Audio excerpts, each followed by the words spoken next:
Hello YouTube, it's your girl Kimberly. Thank you so much for coming to my channel. In this video, we're going to be talking about the 10 things that people who shop for makeup need to know. We are in very different times now. There's a lot of places you need to go, you need to check, you need to look before you just impulse buy. Even though impulse buying could be fun sometimes, and sometimes it could work out fun and work out fine, no problem. Other times, it could be an issue. So, let's talk about what you need to do before you swipe your card / hand over the cash. But first, make sure you subscribe to the channel. We make a lot of great hair, skincare, nails, beauty, tech, travel videos here. So in order to make sure you don't miss out on anything, subscribe. That way I'll be right in your feed in the mix with all your other favorite videos. And hit the notification bell. That way when I go live or post new videos, you will be first to know. If you like this kind of video, like the video, so that way I know I should make more videos like it. Alright. So let's get into the 10 things you need to do. Now, you don't technically need to follow this order. However, you should at some point try to complete them before you buy it. Now, I know the idea of all these steps just for a simple eyeshadow palette or a simple blush palette or lipstick might seem a lot.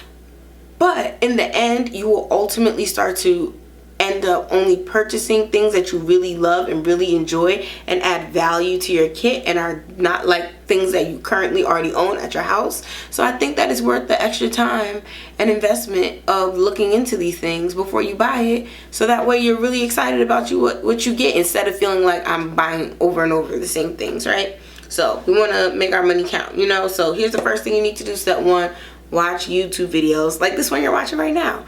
So the reason why I say watch YouTube videos is not because, one, I want you to watch more of my videos, but that shameless plug, I can't help it, but it's because you want to see how the product looks in real life.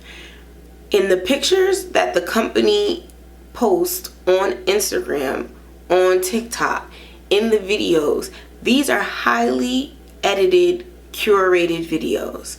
They specifically pick models with certain attributes to make the product look better. If it's a mascara, they're going to pick the longest lash models that they know.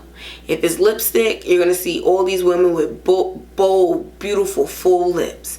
If it's foundation, they're going to pick models that already have clear skin with no acne and very little texture and very young sometimes and no sun damage, right? So that is not going to be how it's going to perform on you. Also, the Photoshop of it all, the editors, the lighting, it was taken on like a light stage, so everything's perfect. That's not what you look like in real life. So you need to see how the product looks and what it goes on like, how it works on the internet first. Now, for some products, you're not going to be able to do that. If your team, it launches on Tuesday, I buy it on Tuesday, then it's going to be a little more challenging. But for things that have been out for a while, other people have and have talked about it, you go see what's going on in their videos and what the product actually looks like. Is it true to the color that's on the packaging? A lot of these swatches look different on the Instagram than they do when you get the eyeshadow palette and run your finger through it.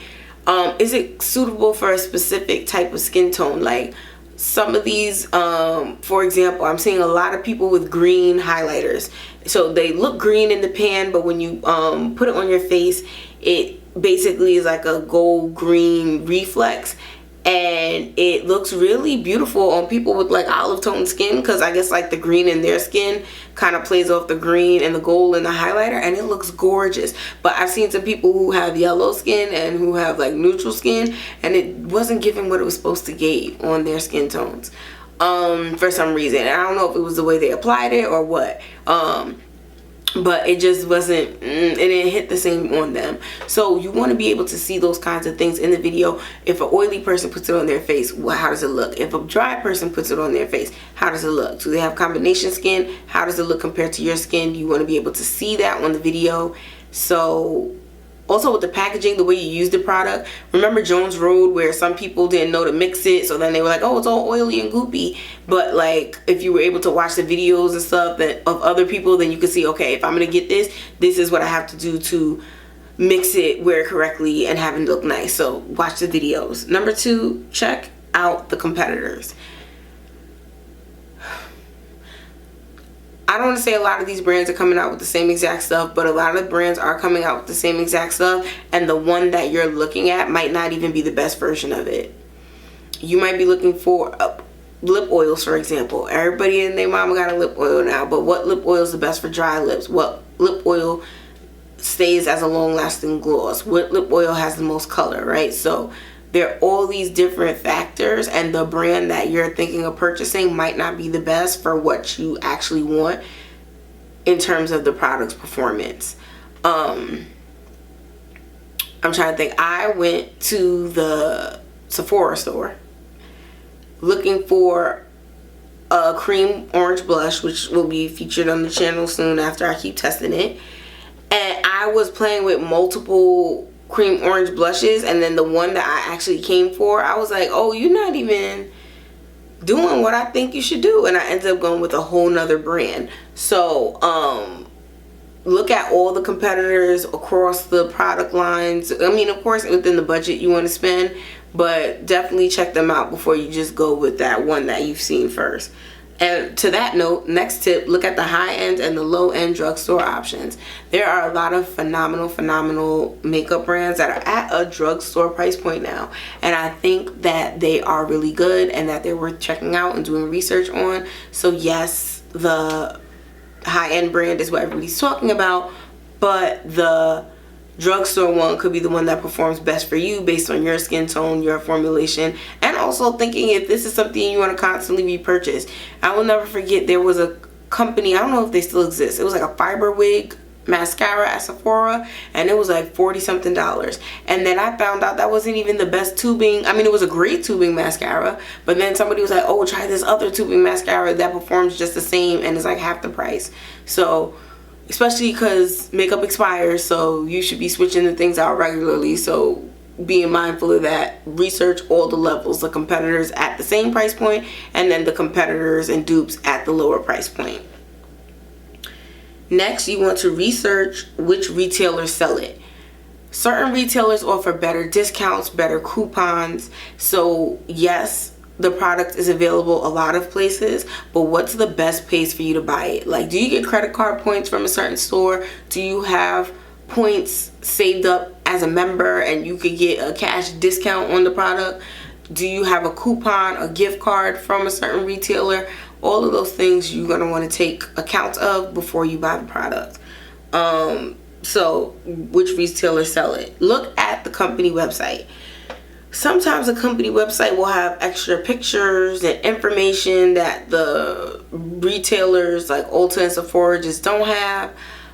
They also might have extended shade ranges, special shades and that are only on their website. So I do try to look at the company's website first for the pictures, and for like pictures, read the description and all of that, and to check out if they might have their own promotion going on.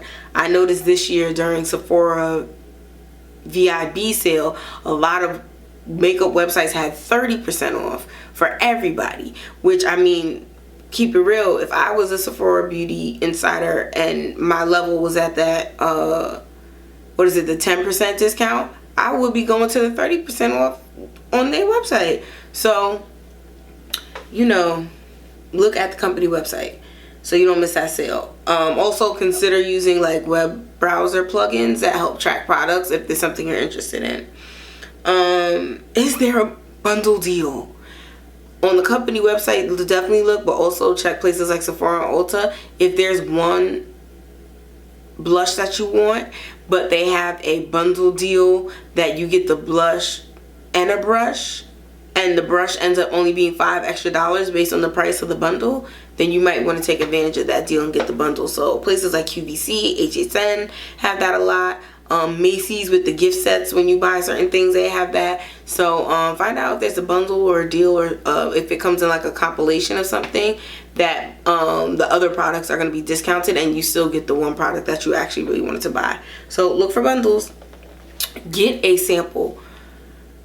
Ulta is a little less giving in this way, so you might have to try the in-store tester, but Sephora is definitely team give you a sample if it's sampleable. if you can make a sample out of it. So for certain things, like if it's an eye patch or a face mask, clearly they can't give you a sample. But if it's a foundation, a concealer, a setting powder, something loose, they can shaky, squeeze it into a container, they will give you some and you could try it out. And the amazing thing about the samples, especially for face kind of products, is that you can see if you are going to have an allergic reaction, in my case, or if it's going to change, oxidize, and what it looks like when you wear it in real life. A lot of foundations, like you apply it once, and then as you live your life, it'll change color, it'll look more true to color, it'll break down, and you can test that with the sample instead of you trying to buy a full bottle of something and then realizing that, and now you got to come back and return it. So try to get a sample, and try to wear the sample on a day where you can wear your makeup for a full day. So if you know that, like, I'm gonna go out, run errands, and be in the street, but not at like an event or anything important, just in case it goes wrong. And I'll be out and about from like 9 to 4, and that'll be a representative of like a full day in my life, so I can see how the makeup performs. That is when you want to wear your sample. Do not wear it on a day where you know you got to wash your face at 12 to go to gym or whatever the case may be. You really want to get that full wear of the sample, so that way you can know if it's good or not. And not the little paper samples that they give you on the postcard with the little package. It's never enough foundation to do your whole face. Go into the Sephora store, get the little plastic cuppy things they have, get it filled with foundation, or whatever product you want to sample up. Next we have read the product information. Read the product information. So many products now will specifically say we have this oil controlling technology, this moisturizing technology, this acne prone technology, and they'll say specifically who this is best for. If you know you have dry skin, the oil controlling technology might be something that dries your face out.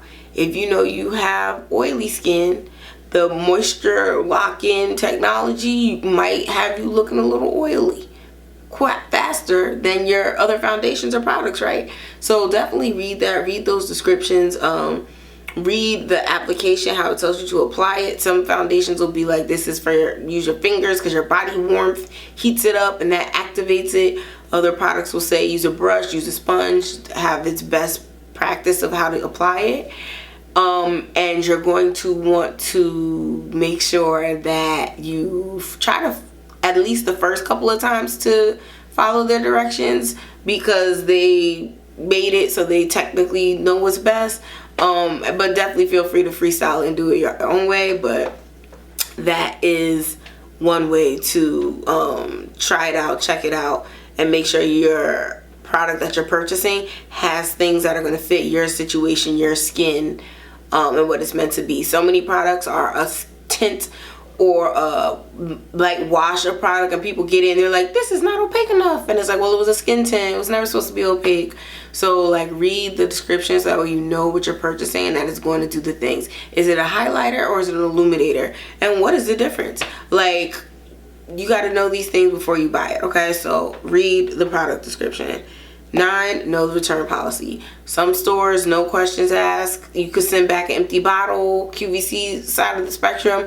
Other stores, you got 5 days or else a store credit, and if it's already open, you can't get the full refund. And you just need to know what the return policy is. If it was a gift, is there a separate return policy for gifts that doesn't even apply to unless you bought it yourself? So that is a whole nother thing. But you want to know the return policy. From my experience, I've had no issues with Ulta or Sephora. If it didn't work, if it didn't do what I wanted to, within 7 days, I was able to exchange it, return it, do what I needed to do. And I've never had no problems with that.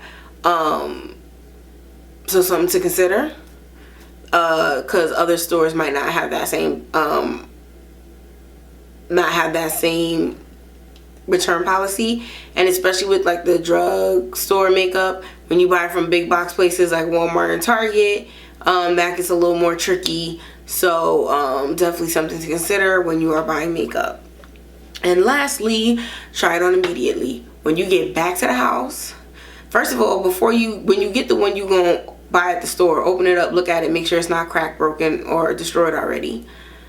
Try it on at the house. So as soon as you get there, get in the house, coat off, bags down, take the makeup out and start playing with it, looking at it, put it on your face, because you really only have a sometimes 5 to 7 day period where if you want to return it or exchange it, you need to make a decision quickly. And you don't want it to sit in the corner and collect dust, and then on day 6 you're like, let me try to do this to see if I should keep it, and now you're trying to do all these things last minute, and you really should have just been testing it out over the first couple of days you got it. So once you get it, use it, love it, try it out, make sure it's all the things that you want, so that way you can have the flawless, beautiful makeup that you just purchased. All right, so thank you so much for taking the time to watch this video. I know it was a little lengthy, I was doing random story times and everything, but I hope you guys liked it. So make sure you hit the subscribe button, and I'll see you guys next time. All right, bye.